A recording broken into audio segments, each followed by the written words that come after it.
So, once again, welcome to today's discussion on perhaps a very important book of the year, especially in terms of history of people told by someone from within.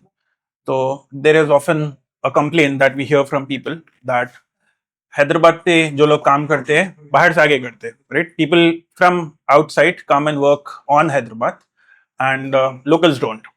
But here, when I, through friends, got to know that Daneesh Bhai was working on a book on Hyderabad for the past couple of years, and then finally got to see it, got to read it, and just last week I was approached to actually moderate this session.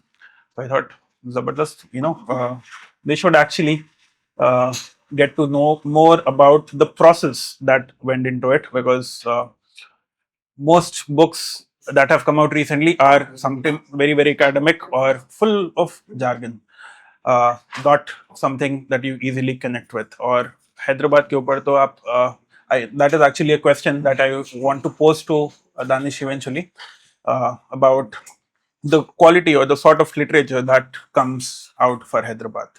So, of course, it covers a very specific period, 1947 to the present day, and talks about 10 chapters about different families and how all these lives are somehow intertwined, right? Some very important events that go across.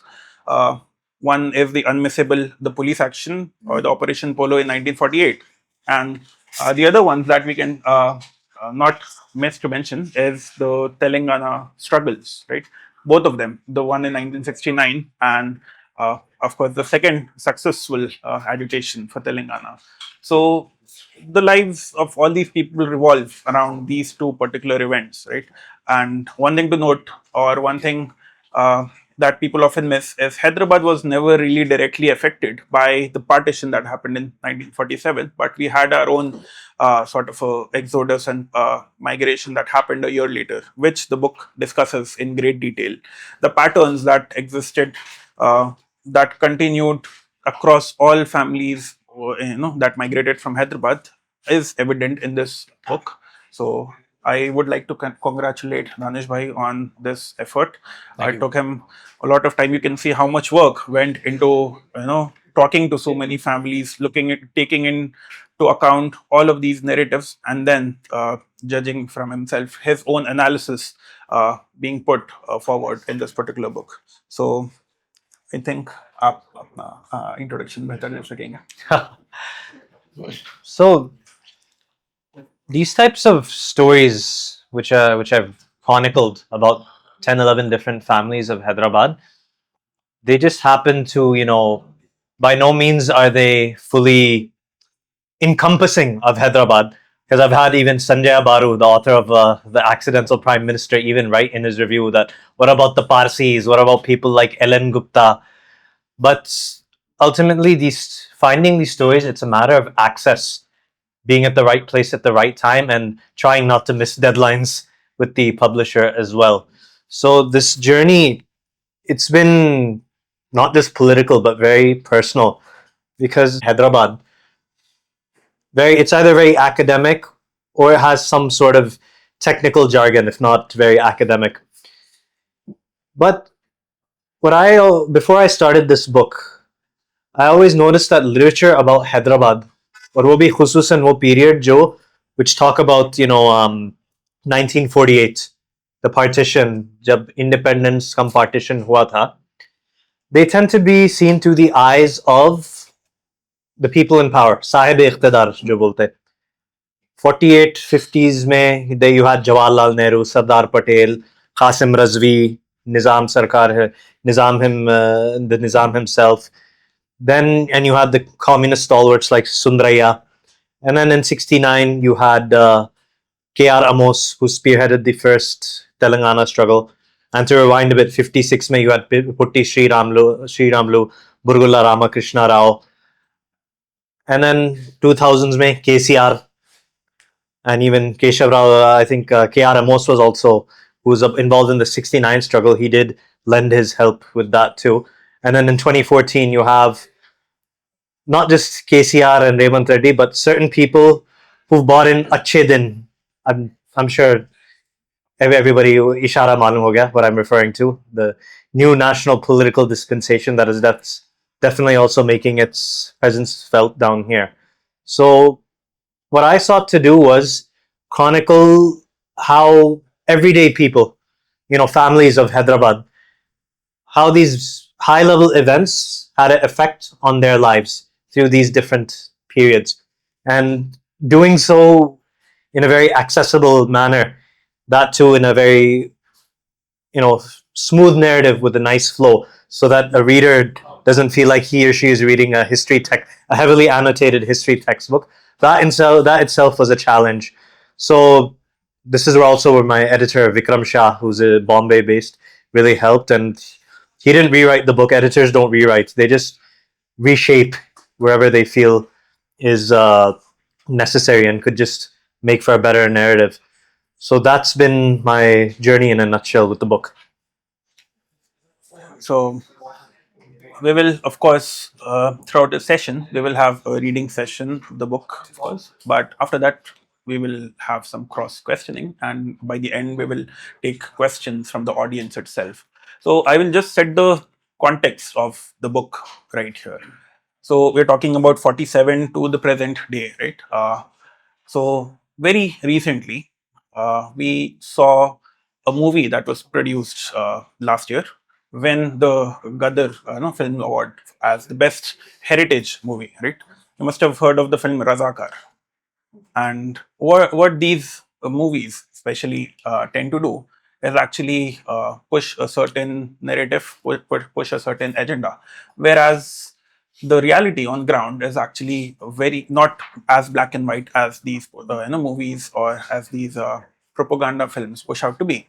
For instance, uh, we had a lot of actors that contributed to violence in this particular period, right? So the book, uh, the period of the book actually is preceded by a lot of violence, and the perpetrators are very diverse, right? So, but the most commonly blamed ones are the Razakars, but people often overlook that the entire, what do you say, existence of the Razakars was not more than 4 years, right? 1944 to 1948. But before that, there was communal violence brewing in the state or in the city itself. They were the communists that were, sending in armed, what do you say, members, and there was a lot of violence throughout the districts. Of course, not really in the city of Hyderabad, but a lot of districts were facing violence even before any, the partition happened, or even before there were dialogues between the Nizam and the Indian Union for an annexation or for an instrument of surrender. And there was also the Arya Samaj, who was against the idea of letting the Nizam continue heading a Muslim state. So here are three different ideas, right? The Razakars wanting to, of course, uproot the Nizam and install a Sharia state. You have the Arya Samaj, who want to have the Hyderabad state as an independent state, but a Hindu state. And then you have the communists who are dreaming of having a communist Hyderabad state. Now, none of these actually really are looking forward to annexation with the Indian Union, right? And all of this is preceding when the book starts. And in the aftermath of these, a lot of these communities get affected, right? And a part of the ruling class are the zamindars, uh, the Deshpandes, the Deshmukhs, the Doras. They are also affected in the aftermath of this struggle. And funnily enough, people often forget the fact that the Razakars were basically employed by Hindu Deshpandes and Deshmukhs to make sure to quell rebellion, to quell communist rebellions in their land. Right. So it's not at all Hindu Muslim. It's not that black and white. It's there are so many layers to this particular period, and this book is one part of trying to address from different perspectives of families that were affected by this, on what really transpired. Right. So one very interesting chapter that I came across is actually Umar is sitting with us, who is talked about his family is talked about in the book. You see this particular pattern. Now, Umar actually is from the Marathwada region of Hyderabad state. Right? So, especially on the bordering districts, families were uprooted just on the basis of being identified as a Razakar. People were kicked out. The men were slaughtered, and the women had to run to safer places. Right. So we see these common what do you say threads across so many of these families who come forward with their experiences of 1948. And one thing that is common is exodus. One thing that is common is the effect, basically the males or the males of the households being targeted and killed or slaughtered. And the other thing is the locals, or some very very kind locals in every case, providing refuge to these migrants who are trying to move to some sort of safety. So imagine 3 to 4 months of lawlessness, right, and having to navigate with women, with children, with no grown adult man across, from in peak monsoon, from say imagine modern day Marathwada to the safety of the capital of Hyderabad. Now, Umar's and I think Ayub Bhai's family is actually something that we can draw parallels in. Of course, looking after him, trying to survive the police action or the aftermath of the violence and trying to mention. So these are two very interesting chapters that come in. The other very interesting chapter is actually of sorry, chapter number. Where in Marathwada?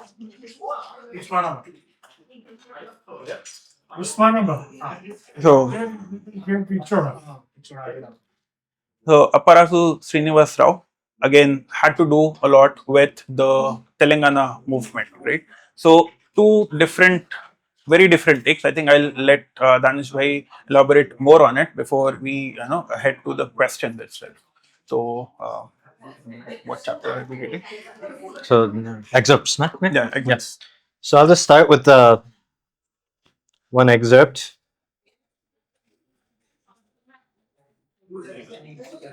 This is more concerning the landscape of Urdu in Hyderabad. This is from the chapter of Mayuddin Khadri Zor and Abdul Khadir Sarwari. So Urdu in today's Hyderabad. The year 1956 is seen as a watershed for the fall of Urdu in Hyderabad. Though as early as 1952, the central government had already been ratcheting up the pressure to eliminate the use of Urdu in courts. The dilution had already commenced with the introduction of Telugu as a language of the courts, much before the linguistic division of the state. Until the 1970s, cultural organizations and artist guilds valiantly held the fort for Urdu. One of the ways they did this was by frequently hosting mushairas in Hyderabad city. But the writing was on the wall. Only English should pay the bills. As of 2012, only 14 of the 1,800 private schools in Hyderabad district are Urdu medium. In 2017, then Chief Minister KCR announced that Urdu would become the second language of the government. Although his regime's inability, come unwillingness to appoint teachers or even provide certain amenities to schools did not go unnoticed. There has been a resurgence in interest in the language during more recent years. It has been fueled by festivals graced by Bollywood stars, anjumans where people can learn poetry without engaging with the script, and snazzily edited social media clips that feature eloquent recitations of Ghalib. But this interest is somewhat cosmetic, for it has neither translated into increased funding for research institutes nor footfalls for the traditional Urdu press. It is Urdu for the social media age, and it does not quite encourage the depth and temperament required to produce work of the quality that Zor and Sarori popularized back in the day. Having said all this, there's more to the story of Urdu's decline in Hyderabad than government neglect or the rise of social media. Egos and power struggles have played a role in the erosion of Hyderabad's Urdu landscape. The Fine Arts Academy is an artist guild that emerged in the 1950s. Older Hyderabadis still remember the academy, especially its humor poetry wing, Zinda Dilane Hyderabad, as a fountainhead of Urdu talent. But Zinda Dilan-e Hyderabad split from the academy in the 1970s, precipitating a battle between those who claim it is a part of the Fine Arts Academy and those who wish for Zinda Dilan to remain a separate entity. Half a century on, the fault lines still run deep, no less because of the Urdu fraternity's tendency to hold on to grudges and indulge in power struggles. So that's one example. Should I read the other two as well? Yeah, I think with those who already have the book, we can just mention the page number. Okay, this was on. This is from page 70 to 72.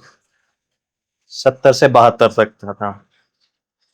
And this one, Page. this is from 97, page 97, from the subheading Pakistan Calling.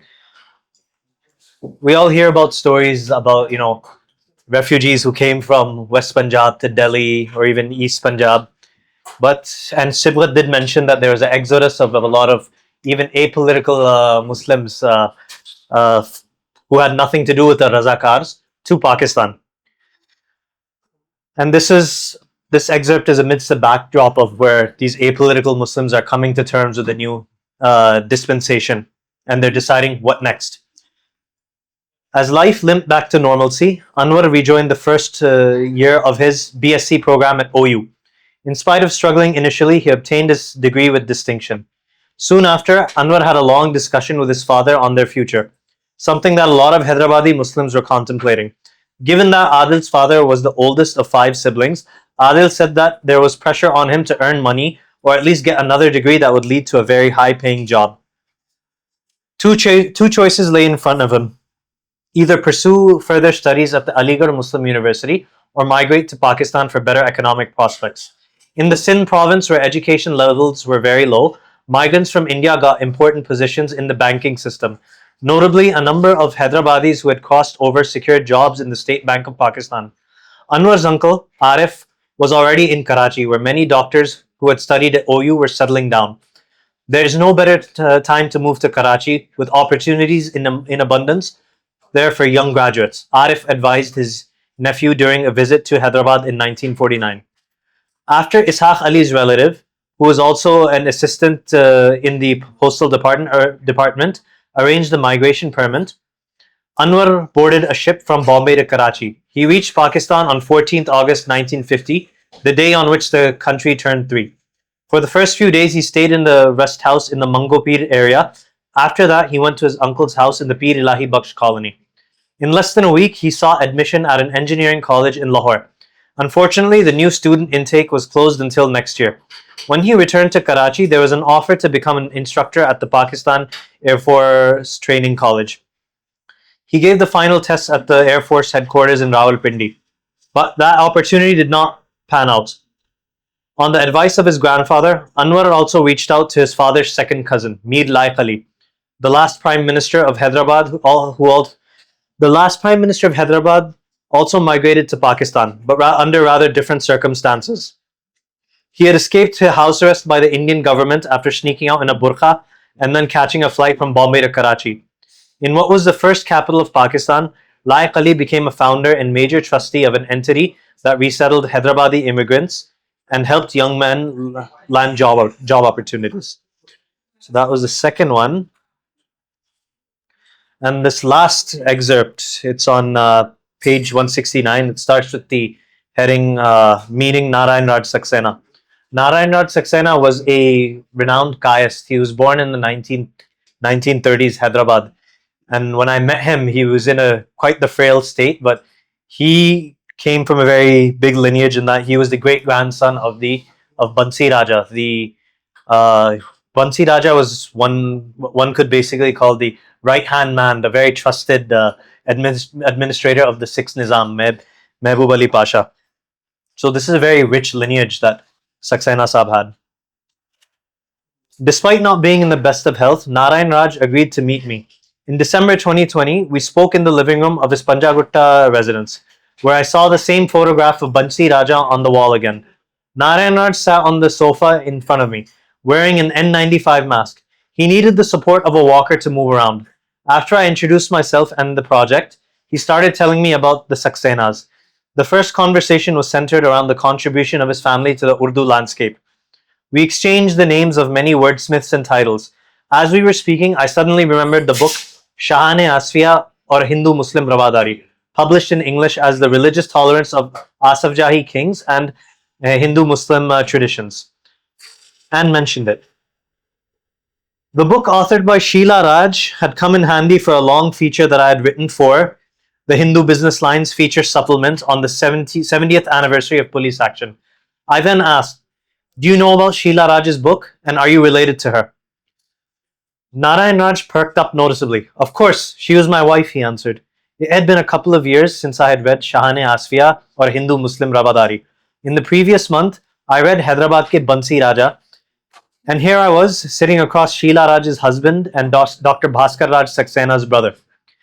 Narayan Raj then said warmly, "आप अपना ही घर समझोए, मेरे खानदान और police action के बारे में अभी गुफ्तगू हो सकती, या आप किसी और वक्त भी आ सकते सवालों का एहतमाम करके. Think of this as your own home. We can speak in detail about my family and police action now or some other time after you prepare some questions." I told him that I would prepare and come another time. Before I left, Narayan Raj asked me to pick up his own book from the shelf. He said it contained a background of the family and would help me prepare for our next interview. That is how I came into possession of a copy of Narayan Raj Saksena's Saga of a Kayast Family.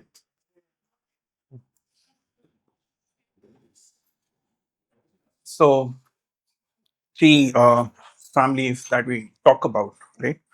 And three distinct patterns that we see across.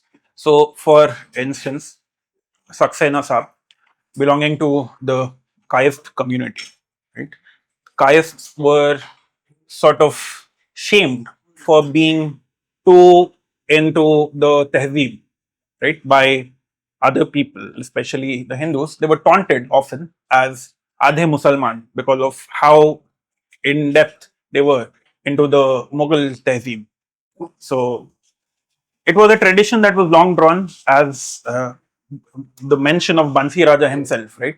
All these people, especially until the period of the sixth Nizam, were really proud of their lineages directly from the Mughals themselves. For instance, when Maharaja Kishan Parshad finally passed away, the Nizam of Hyderabad, Usman Ali Khan, had cried that the last bastion of Mughalai Tehzeeb in Hyderabad has now fallen. The Nizam did not even consider himself as gracious and as what do you say, reputed and respectable as Kishan Prasad himself. So we see patterns. For instance, people, apolitical Muslims who were in Hyderabad, or by Hyderabad we mean Hyderabad state, right? The entirety of Telangana, northeastern Karnataka, and Marathwada. Immediately after the incidences of the military action, the police action, there was something called the Shanakhti, or the identification. And it was a very dangerous thing, meaning, look, you would be lined up. Men, especially from Muslim households, which were suspect of being Razakars, would be lined up, and the villagers would pass, there would be a parade of sorts, and they were asked to identify if this man was a Razakar or not. If even one person would say, oh, I have seen him in a Razakar raid, then there was no question. They were instantly, caught, maybe jailed for a few days, and then eventually executed, right? And the methods of execution also were like very, very extrajudicial, meaning a friend of mine, his great grandfather, within Osmanabad district itself, in Umarga, he was executed by sand being filled into his mouth, right? So you can imagine. And these were all being done, of course, by villagers, by people trying to take out old past revenges and whatnot. When Jawaharlal Nehru had come to deliver a speech a year later in Hyderabad, he actually called Osmanabad as the district of widows, because 2 in 5 men, Muslim men, were apparently slaughtered. So it had the highest number of widows in any district in India, right? So that is how terrible it was. So to save themselves from this sort of persecution, one option was to move to Pakistan, right? Pakistan was brand new, just 1 year old, and Karachi appealed as a city that could perhaps fill the gap of the culture that Hyderabad had, right? So most people, especially the intellectual cream of Hyderabad, uh, look to move to Karachi. And this happens from the city, from across the state. They start moving, and they go and settle in these particular settlements, particular colonies in Karachi. One of them is Bahadurabad, right, where you every now and then you see a social media post where a mini Charminar is being built in a Chauraha by Hyderabadi migrants for their memory of Hyderabad Deccan. So this was one part of the movement. The other one was the ruling class, which was not Muslim, even though they were political. They were jailed, of course. If they were in the Nizam's cabinet, if they were serving the Nizam's government, they were jailed, they were persecuted, they were questioned uh, about their loyalties, about what they thought of, the abolishment of the Jagirs and whatnot. And then they were always given punishment postings scattered across the state. HCS, the Hyderabad Civil Services, was absorbed into the eventually the IAS, and HCS candidates would be apparently given out unfair treatment by the IAS for those basic reasons that they had served in the Nizam state, right? And this is actually very well documented in Umar Khalidi's work, Hyderabad After the Fall. He talks about all of these in narratives that are set.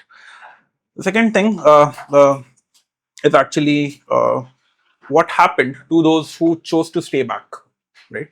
Those who could afford to move moved. Those who could not remained in Hyderabad. And what really happened to them, we actually find in the book. So the Siyasat daily, the newspaper that we see, the family which started Abid Ali Khan and Jigar Saab, they were, of course, very instrumental in urging people to stay back, right? Imagine starting a newspaper of a language that was kicked out practically. So we take a lot of pride in Usmania being the first vernacular university, in modern India. But as soon as the new government came in, they kicked Urdu out. All of the investment that had gone into creating textbooks and study material in Urdu over the past 20 years was, of no use anymore. And English was then the medium of instruction. Just, I mean, of course, people say it was because Pakistan had adopted Urdu as its national language and they wanted to remove Urdu from everywhere in the Indian subcontinent, right? So, of course, those are these debates, but people who only had studied Urdu because it was paying well in Hyderabad, right? They had, of course, had to move to English education. Those who could not had to struggle. They were eventually, the Land Ceiling Act comes in, abolishing the Jagirs, limiting how much land these Nawabs could own. And even despite all that, you see in the Hyderabad city, there is this culture of the Nawabi, tehzeeb. Their lands are taken away, your titles, your possessions are snatched, your power is gone, but people still continue living in this, in the Nawabi way of life. The lifestyle never really went, and that you see continues to this day. Uh, so I think I would now like to question you about the way you drafted the initial outline of your book, and what really was your process in selecting these people, and to you, how do they fall into the broader category of Hyderabadi? Because the title of your book is the Hyderabadis, right? So why do these people fall into this larger category? So, to answer your first question, as I mentioned in that little intro, it was ultimately about access, being at the right place at the right time, and just leveraging my networks and seeing who's available, and also in certain cases who's alive. Because I remember one thing that Mira Yuwali Khan used to tell me when I used to work at siyasat.com. Whenever oddly enough, I found a 92-year-old lady back in 2019. She was a Sikh, but from Muzaffarabad, which is POK, which is in POK. And he's like, "Jaldi story le lo, ye lo lo." I was like, "Okay, cool, I'll definitely do it." And then he said, "Ke," he's like, "Jaldi le lo," like, and every time I found an old person used to be like, "Jaldi le lo story," like ye log bina notice diye chale jate. So he says, so I mean, and that's true because ultimately, when there's that saying, whenever an old person leaves us, it's the equivalent of 10 libraries burning down. And I could have probably had a wider canvas of subjects, but I wanted to meet my deadlines, and that's also, I think, I didn't want to get into that lethargic, not Dakkani, but Hyderabadi Nawabi way of doing things, where because I wanted, because I feel like that's also one of the reasons why there hasn't been much people centric works about Hyderabad. We're just a little, we have too much inertia in us to get these things done. And as for how they fit into this broader category of Hyderabadis, uh, the Deccan region, it was and always has been a fertile ground for linguistic, religious syncretism, and not just Urdu, Telugu, but Marathi bhi, Kannada bhi. And I remember coming on a flight from Washington to Hyderabad via Jeddah, and in Jeddah it was interesting. Everybody was going to Hyderabad, but there was like a lot of Hajis, the pilgrims. Their accents, the Hyderabadi city wale sounded different. The Marathwada ones sounded different, and I could see that divide on there. It might have gotten a little stronger now, those divides, but ultimately, every Hyderabad, it's not. Granted, the Nizam might have, the first Nizams, they might have put a little extra emphasis on Urdu too much, but the syncretic culture goes back to the Adil Shahis, the Qutub Shahis, the founders of Hyderabad. So, and there are six Hyderabadi Muslim families who stayed back after 48. One Hyderabadi Pakistani family, two Telangana Telugu Hindus, and two castes. So everybody fits into this mold, I feel, because that's been I feel like syncretism has been a part of our DNA. That's why. So, Sure. My favorite address is hyd.dn. Deccan. Hyderabad, In Deccan. spite of all the changes that my favorite car registration was HY dash. We come from a family, here I would like to clarify, where we had our own judicial revenue, everything was independent in the Samastans and some of the chapters. There was no intrusion of the Nizam or any of these governments to come into our Samastan area. I'm making a very strong point. Police also. In fact, when the railway line Kachiguda to Mangalat was instituted, my great grandmother built personally 4 stations and surveyed the whole line. And Nizam the sixth, Muhammad Ali Khan, actually came in for permission, got down at the station, and made her elevated from Rani to Maharani. We come directly, we jump 2 generations to my father. We have mentioned Hyderabad Civil Service. My father was Hyderabad Civil Service. We also come from that syncretism where we speak all of these languages. I do not call myself Hindi, Hindu, Muslim, this, that. I am Hyderabad. Somebody said I am this, I say, no, I am Hyderabad. My father, I've seen personally being transferred to places which were considered unsuitable because we had been working with the administration, not only at Nizam but the Golconda kingdoms. We also managed with Aurangzeb, and we go beyond to Kaktiya period, we go to Rashtrakuta and all of this. At no point in my paternal side we had any problem through all these years. In the Samastan, we had Sikh, Rohilla, Arab guards protecting Hindus. I'm making very strong. We come to language. When post some person who came here to manage could not even write or act or do anything on his own without some fellow writing for him. First, a rule that you should appear for exams in Telugu to continue in government service. I still have this gem of a letter written by my father to him. He said, I'm fluent in 3 languages. Read, write. I can speak 2 more. If you make everybody in the service today write in all of these 5 languages, I will also agree. He never heard from anyone. These are the points I made. Yeah. And if it comes to the term Nazakar, I suppose I'm also Rajaka. But I also did not like what happened to my state after 1948 and what happened after 1990s. And the point I'm making even today, you see anybody of that period between 48 and 56 being glorified when you see a statue or you see his name on a building, because you let down the people of it. So I think one problem, the way history has been written in Hyderabad, is it has always been about someone and it has mostly been hagiographic, meaning you make a saint out of them, right? A lot of books, you will find a lot of books on Hyderabad's history, especially the Asaf Jahi or the Nizam's period, and you cannot actually tell which book are you reading because they're all the same, right? So hardly you will see tens of authors which wrote books in the 1990s because it was the 400-year celebration of Hyderabad. They all write books, right? Some of them are actually celebrated archaeologists, historians, but you read all these books, you cannot really tell which one wrote what because they're the same books. They're talking about this same lineages. They're talking about, oh, so and so palaces had, so and so royalty and fala fala. It's the same template that was followed across. One thing, One more thing about that. We have Krishna Rao sir here with me. Very important periods in Hyderabad history.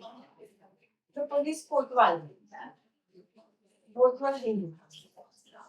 The post of Commissioner of Police. I know. That's Kotwal. The Kotwal, one was Venkatama Reddy, and the other Kotwal S.N. Reddy, both Hindu, both very relevant, both fluent in all languages, Yeah, Including English. of course. and also the And Venkatama Reddy was Commissioner of Police for 13 years. Yes. Continuous. In spite of Nizam. Yeah. So actually, it was Kotwal S.N. Reddy was present at his bedside and took the keys and handed them over to Mukarram Jammu. So this is the kind of role that everybody played. Yeah. No point.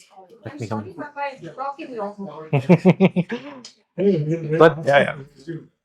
one thing I'd like to say, since you mentioned hagiography, na, I mean that's another thing about us Hyderabadis is that we have to get out. We kind of have to get out of this fold of writing about people and writing about histories as if we're writing about saints.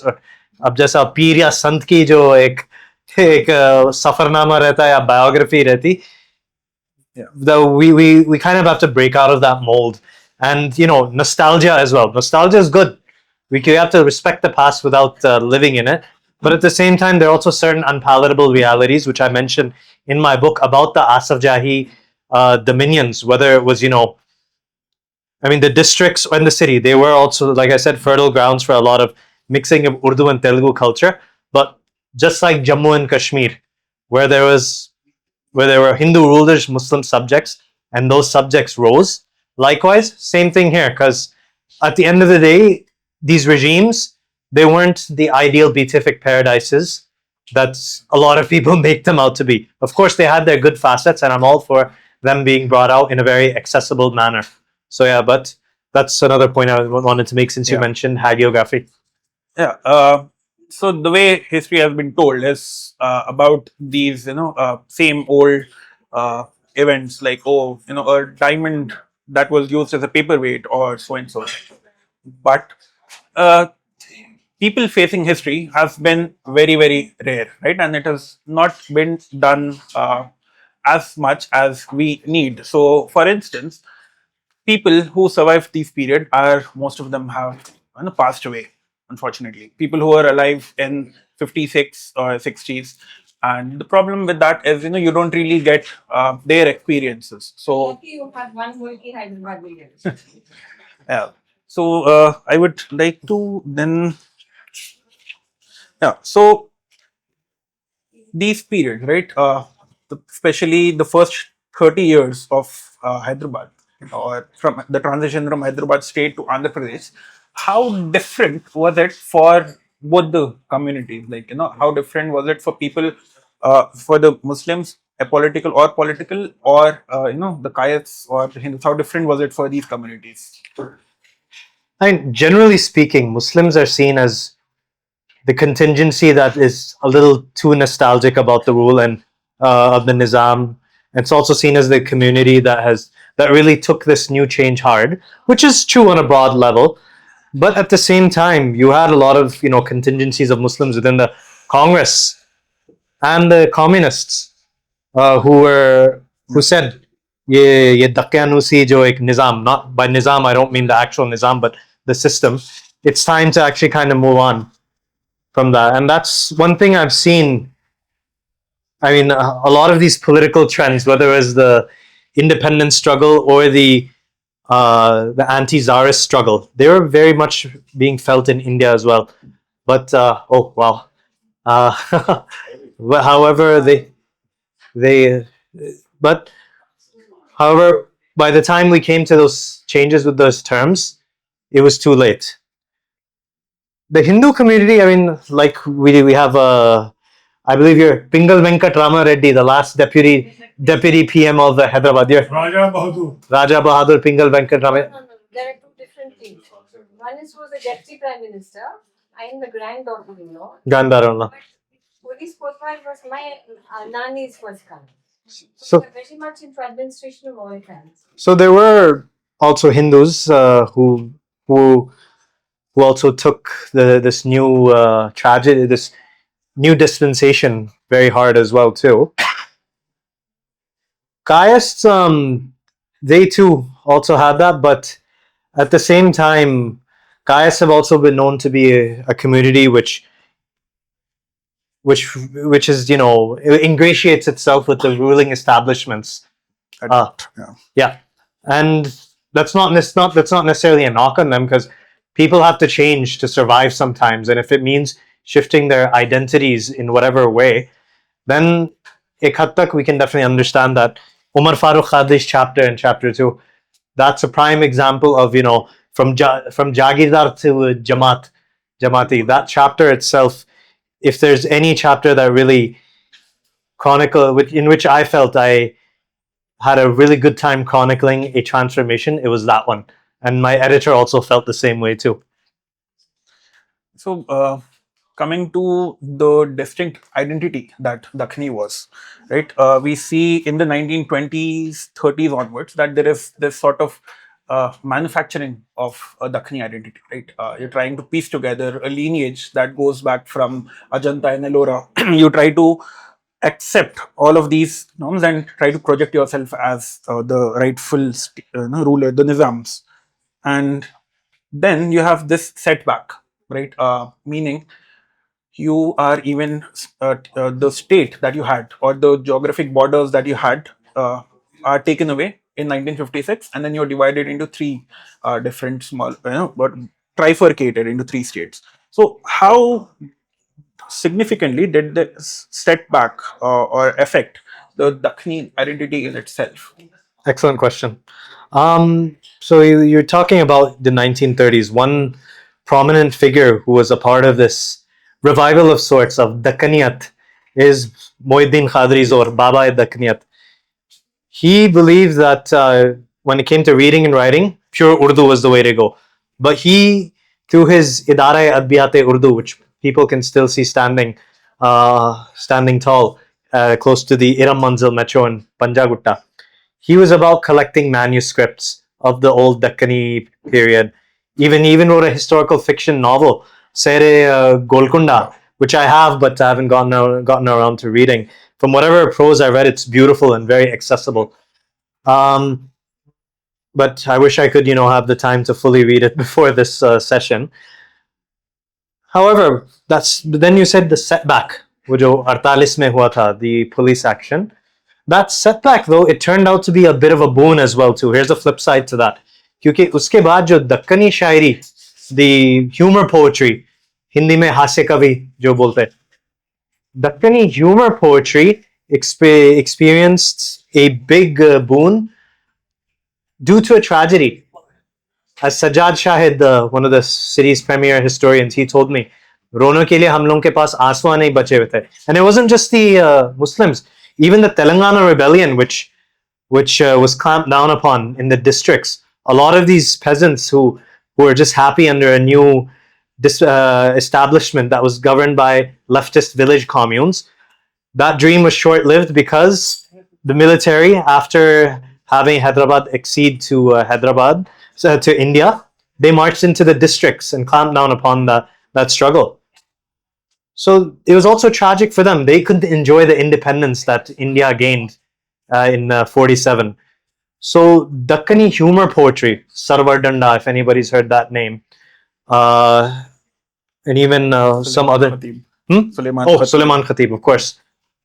These people, they taught the Deccan population how to laugh again and how to enjoy the independence. If one reads Suleiman Khatib's Kyode Ka Ban, there's a lot of patriotic poetry, Kitna Pyara Hai Des Mera, and a lot of hilarious poetry as well. Yeah. So not only was it a setback, there's a flip side to that. This tragedy turned out to be, there were some positive aspects to it as well. So that actually reminds me of something that Sajjad Shahid had told me, that the city had faced terrible floods in 1908, right? Thousands of people died in one day. But what he looks at it, of course, we look at it as a tragedy, so many people died. But he actually showed it, gave it a completely different perspective. He said that Hyderabadis turned around and they set up something called Araishe Balda, meaning the city improvement board. What they did was this tragedy, they took it as opportunity that they would not have gotten themselves. So it's like a God given opportunity. Our city has been destroyed, so now is our time to actually rebuild it better than it was before. So they turned this calamity into an opportunity. I think in the same lines, what happened in 1948 or 56, or your rights being taken away, or someone else being brought in and given your government jobs and your lands. This somehow streamed, trickled down into your literature, into your theater scenes, and into the public memory as like a coping mechanism, I would believe. And prosperity, like Yeah. bad times or times of churn are known to bring out a sensitivity among artists and people, and that's when sometimes the best cultural production comes out. And I feel like the 50s to the 70s and maybe 80s, that was a golden period Absolutely. of Dakkani Mazahiya Shairi, or even normal poetry, or even art, Sayyid Muhammad Naqash, Yeah. and even music. Ik Chameli Ke Manwe Tale, that was which was an Urdu it's a song, but the lyrics were by Makhdoom Mohyuddin. That was a product of the Fine Arts Academy, which came up in the 1950s. So yeah. So while you were working on your book, what was the existing literature that you relied back on, and in this literature, what did you really find lacking that you addressed in your Um, the people-centric stories. There was a lot of, to a decent extent, there was in Hyderabad after the fall. There was that, what a population went through, how they had to readjust. But it was too much. It was given academic treatment. It was, after all, it was compiled by Rashiduddin Khan, one of the well-known academics. And Rashiduddin Khan, he's the father of the director Kabir Khan, the Bollywood director. Just a little FYI. And there was also Nurani's Destruction of Hyderabad, brilliant book. Yeah. And I found the Pandit Sundarlal Committee report as well too. That was reliable too. And but there's too many names, but the one which I really liked was Do Milk Ek Kahani by Ibrahim Jalis. If anybody knows how to read Urdu, that is one of the finest pieces of prose, especially in the memoir genre. I've read about 1948. I mean, I've read Qurutul and Haidar because that talks about partition. Manto, of course, but Ibrahim. It was good to see Hyderabad's being used as a backdrop for all that had transpired back in 47, 48 as well. I think one thing we missed addressing was so we talked about the migration, but we did not actually talk about the second migration and the diaspora that was created in Hyderabad. So, for the uninitiated, Hyderabad, the diaspora, I think after Karachi, the most major one is in Chicago, and to such an extent that people call it Chicago Sharif. So, why we give the suffix of Sharif to places? Because we gave it to Gulbarga because we have Gesudaras, the saint buried there. We give it to Ajmer Sharif because we have Khwaja Banda Nawaz buried there. So basically, wherever you have a place of great reverence, you call it Sharif, right? So so many Hyderabadis have migrated to Chicago that you call it Chicago Sharif.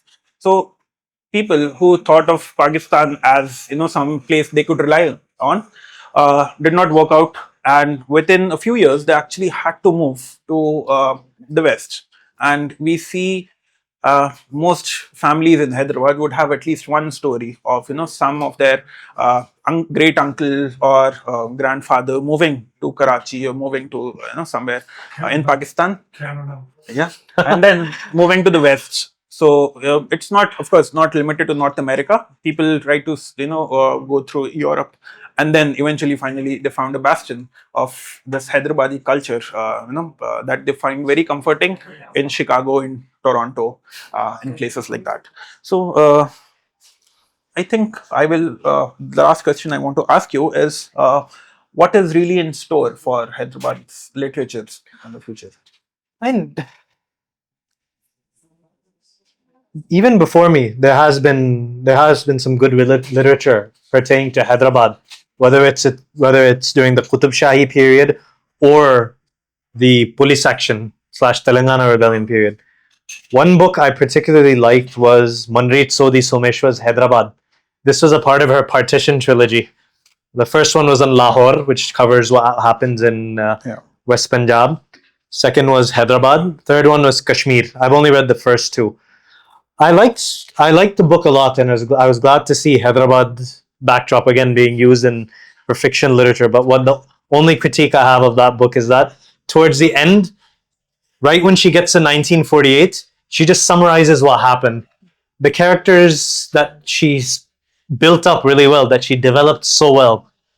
I wanted to see what happened to them in 48 and 52, what happened with 51.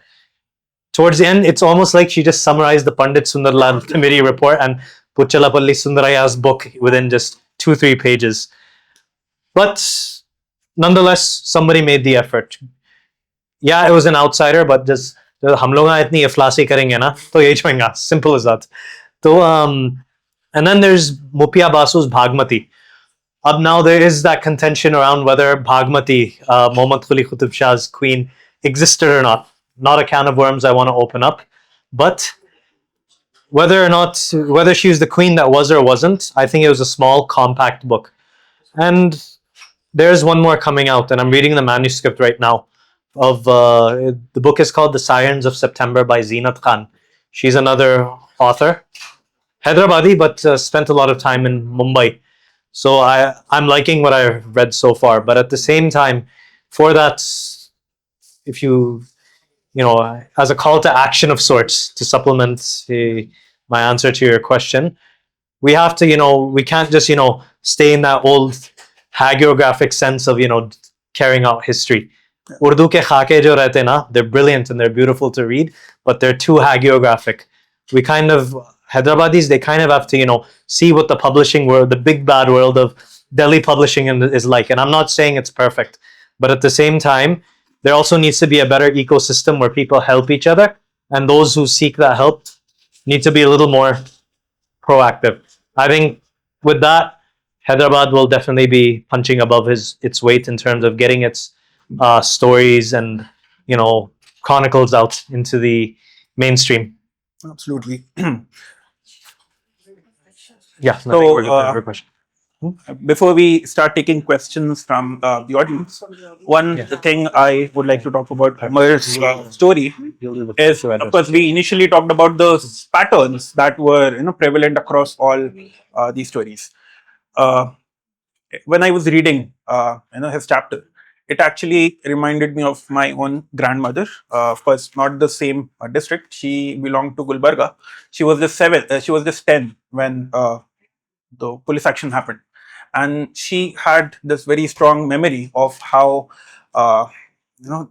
they moved to Hyderabad. She would say, and I quote, that Hazur Nizam trainer free कर दिए थे. She said that all the trains were made free and all were advised to move to the capital. It is peculiar because it was just 3 years after World War II.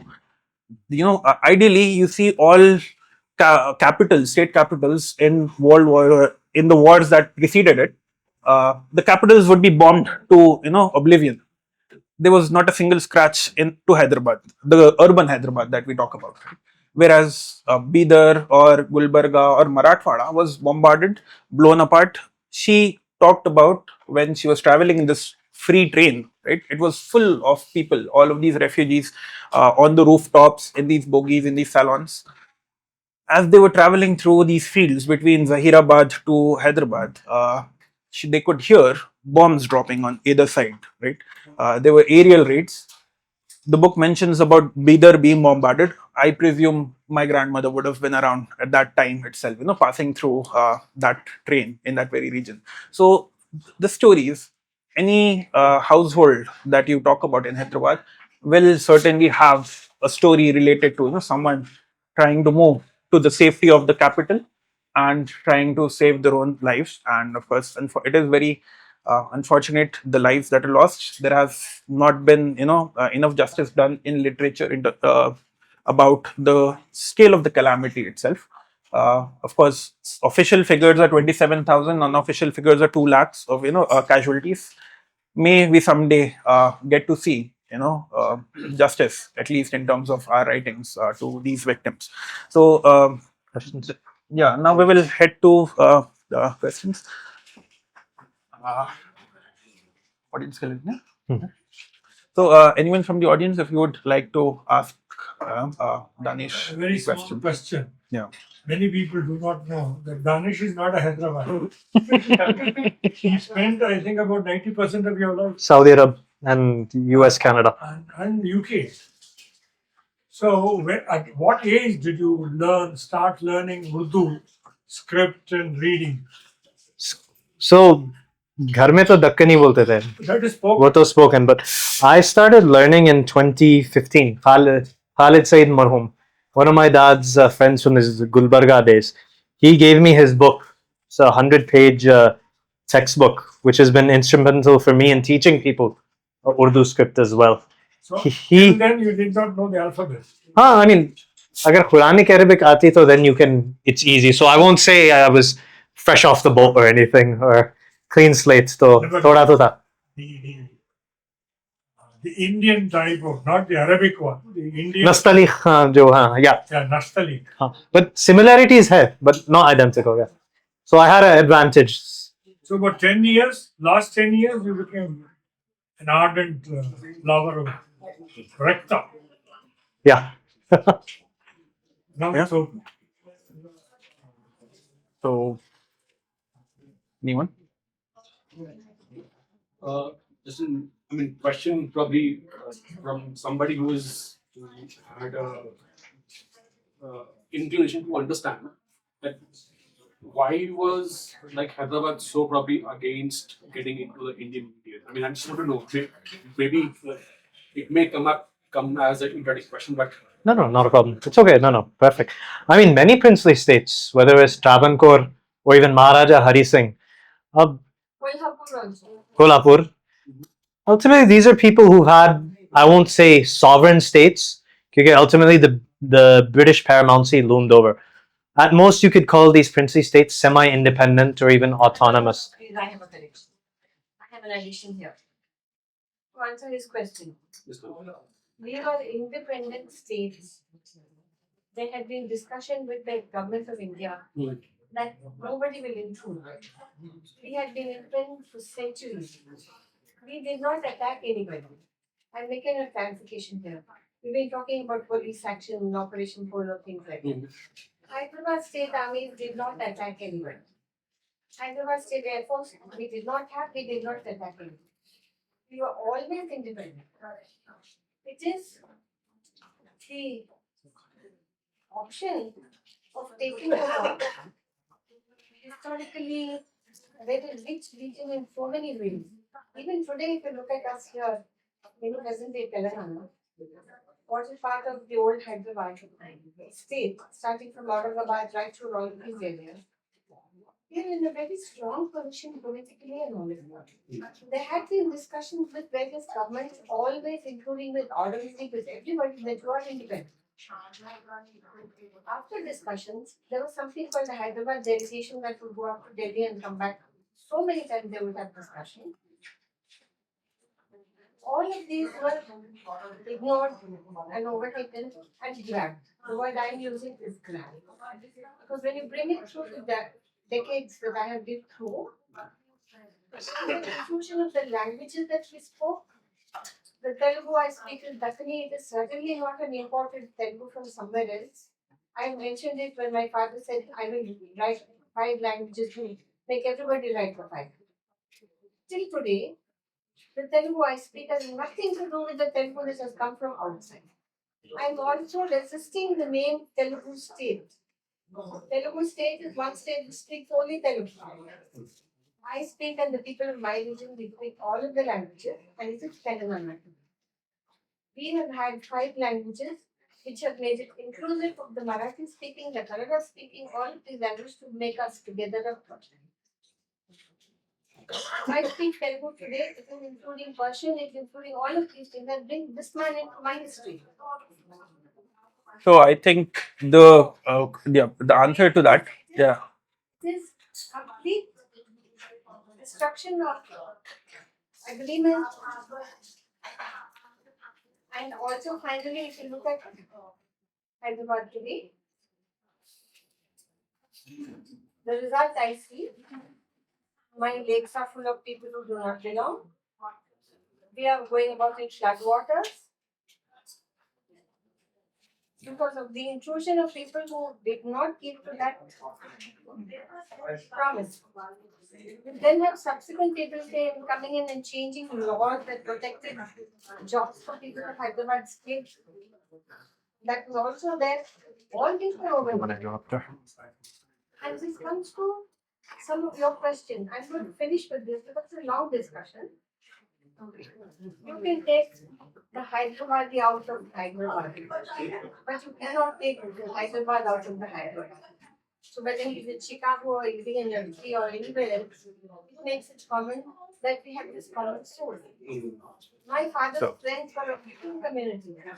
If we celebrated Muharram or we celebrate any festival, I was even close to my daughter in that culture. And we celebrated our festival, the Hindu festival. We gave girls of that house. That is the festival. 10, but I'd like to give other people times. Construction of every agreement. Travancore was taken over. Kolhapur didn't agree. Kashmir did not agree. It was a Muslim population in the Hindu country. Here it was 85% Hindu with a small population of Muslims. Can we get some other questions as well? Well, yeah. Thank you. Thank you. बोलिए continue. मेरा ताल्लुक पुराने शहर से जी जरूर तो हमारे यहाँ कहिए हमारे यहाँ हर एक गली में सब निजाम से एक कनेक्शन रखते हैं और हर कोई बोलता है हम निजाम की नस्ल से। तो मेरा ये सवाल है कि आपकी किताब पढ़ने के बाद आप क्या चाहते हैं, हैदराबादी को अपने आप को कैसा रिलेट करना चाहिए, उसकी आइडेंटिटी किससे जोड़ना चाहिए, आप क्या देखिए हैदराबादी आइडेंटिटी ऐसी है, चाहे हम लोग 48 को बोलते अरे फतह हुआ हमारा ये हुआ, लेकिन जब औरंगजेब भी जब यहाँ पे आया वो भी एक किस्म का फतह है ना। तो आई एम नॉट, तो sometimes you know nostalgia can take you places, हाँ, लेकिन but at the same time Hyderabadi, like I said, nostalgia is good, but you know थोड़े हक़ाइक़ जो रहते, certain those need to be also taken into account as well. And Hyderabadi को सवाल था कि हैदराबादी को मानते कैसा? नहीं, Hyderabadi Who should they look up to? Who should they look? वक्त के साथ चलना चाहिए. I'm not saying निजाम साहब, of course we have to bring out the best in him, क्योंकि अब आजकल का you're seeing the way that he's being demonized a little unnecessarily, as if he was the face of everything that was wrong with Hyderabad. But there are also good things about it. So Hyderabadi इनको क्या है मालूम? I feel like, you know, the state, even though many people might tell them this is not your land, this is as much as our land as anybody else's. and we should definitely, move on, move with the times, and also not forget the nuances. Hai. Nizam Sarkar chale gaye. But we have to, that's a reality we have to come to. Now we have like 8th or 9th titular Nizams who are just, and ultimately it's just about their wealth, trust, and everything. Apne ich duniya mein reh rahe. But ultimately, how Hyderabadi should define myself and I define ourselves, I think, considering with the contemporary history lens, हम लोग जो revive हुए 50s और 70s में जो gulf का पैसा आया ना, these are the stories that should be we should be telling. क्योंकि North India में you've seen what the minority situation is like there. So we need to define ourselves by the resilience that we've shown not too long ago. So that's how we need to define ourselves. Yeah. नवाबी तहजीब ठीक है, but at the same time अब आजकल के fast दुनिया में वो नहीं चलता. Baba, you should know. Any other questions? Anyone else in the audience? Radiation जो भी है आप बनाए. Any other question? हम बनाए. हम सब हैं. Wait, no. So yeah, This last question. I think the idea when you sort of opened with it, right, essentially that most of history is written about a certain political class, but every political decision has repercussions to the aam aadmi as it were. Yes. I'm guessing it's what we call social history. Micro histories. Micro Micro right? histories. So did you have a template that sort of inspired you to say, यार मुझे लिखना है ऐसी चीज खुद के शहर के बारे में, or did you get into this template while you were trying to figure out what's the best way to tell the story of the Hyderabad that I want to know about in the last 50, 60, 70 years? So real quickly, in my prologue, I write about how this came about. When I used to work for Siyasat.com, I was interviewing a person named Arshad Pirzada, his your relative Saad. So then the chief editor then, Mir Ayub Ali Khan, जिसके बारे में 5वां chapter है, he wasn't happy with the first cut. He said, Danesh, why are you I told you that this interview was about how he's done for himself and how the success he's achieved once he's come back to Hyderabad. But I wanted you to talk about his struggle. Okay, this is a guy whose family, his I think grandfather, one of his elders was a Peshi secretary to the Nizam, and then they came from a priestly background as well too. So Rato just rendered into a numerical minority in a democratic setup as compared to a ruling minority in a feudal setup. So he said the powers that be, they also want to, they're just trying to paint, a very one-sided picture of what Hyderabad was and what happened in 47, 48. We have to tell our stories. That's the epiphany, aha moment. I said, people-centric stories like those of Arshad Pirzada's or even my family, because I have a similar story as well, need to be told. Yeah, it's partly told. Yeah, prologue for a longer answer. Read the prologue. Okay. Thank you, everyone. Thank you, Danesh. Thank you, Sibghat. Thank you, each and every one of you, for coming here. And I hope that, the discussions and all the conversations that we've had and you've had has educated you a little bit more, and made you think a little bit more about the place that we all call home. And Danesh is here, Sibghat's here. If you want to talk to him, his book is right here if you want to pick it up. It's there for sale. And of course, Danish can sign it for you. He signed mine with a very beautiful Urdu couplet. So ask him for one. And thank you so much. This was one of our first events like this, and we hope to conduct a few more. And we've learned that we'll probably need a mic the next time and a little bit more ventilation. So thank you so much for being so patient and such an engaging audience. Thank you guys so much for making this happen. Thank you for helping us. We'll